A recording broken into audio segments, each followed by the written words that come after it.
আল্লাহ বললেন আফালা ইয়ানজুরুনা ইলাল ইবিলি কাইফা খুলিকাত, উটকে কিভাবে আমি তৈরি করলাম এটা একটু দেখতে পারে না ওরা? আরে উটের দিকে তাকালেই তো ওরা উটের মালিক আমি আল্লাহরে খুঁজে পাবে।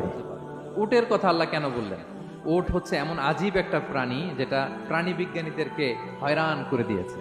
আল্লাহু আকবার, আপনি অবাক হবেন উটের যে ফিচার আল্লাহ তাআলা দিয়েছেন। প্রাপ্তবয়স্ক একটা উট একসাথে 200 লিটার পানি খেয়ে ফেলতে পারে, এবং উটের পেটের ভিতরে একটা স্পেশাল ওয়াটার চেম্বার আছে, ওই চেম্বারে রেখে দেয়, যখন লাগবে ওইখান থেকে নিয়ে নিয়ে বেঁচে থাকে।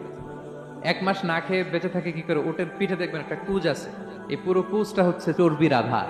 ওটের যখন খাবার থাকে না মরুভূমিতে, মাসের পর মাস যখন চলে, ওই চর্বি থেকে এনার্জি নিয়ে সে মরুভূমিতে চলে, সে না খেয়েও বাঁচতে পারে। আমাদের চোখের মধ্যে যেমনি একটা পাপড়ি, এরকম এক পাপড়ি দিয়ে উটকে আল্লাহ বানায় নাই, ডবল লেয়ারের পাপড়ি দিয়েছে।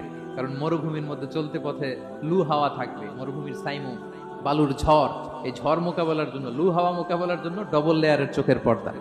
একটা পর্দা ফেলে রাখে আর একটা খুলে সে হাঁটতে থাকে, তার কিছুই হয় না। সুবহানাল্লাহ। আমাদের 98 ডিগ্রি ফারেনহাইটে স্বাভাবিক তাপমাত্রা, তাই না? 99 ডিগ্রি হলে আমাদের জ্বর, 100 ডিগ্রি হলে জ্বর, 101, 2 সর্বোচ্চ আমরা সহ্য করতে পারি। এর বেশি যদি হয়, 103 ডিগ্রি হলে বেহুশ হয়ে যায় মানুষ। 4 ডিগ্রি হলে আমাদের দেহের ভেতরে যে কোষগুলো আছে এগুলো মরে যায়। কিন্তু একটা উট মরুভূমির তাপমাত্রায় প্রতিদিন 104 ডিগ্রি 5 ডিগ্রি তাপমাত্রা সহ্য করে খুব স্বাভাবিক উট চলতে পারে, তার কিছুই হয় না। এবং মরুভূমির মধ্যে যে ক্যাকটাস আছে, গুলমলতা, বড় বড় কাঁটা জাতীয় গাছ, যেই কাঁটা পৃথিবীর কোনো প্রাণী খেতে পারবে না, কিন্তু একটা উট অনায়াসে খেয়ে ফেলতে পারে। উটের জিহ্বাকে এবং পাকস্থলীকে আল্লাহ এমন স্পেশালি মেড করেছেন, যত কাঁটা দিবেন খেয়ে সাবার, ওর কিছুই হয় না। সুবহানাল্লাহ।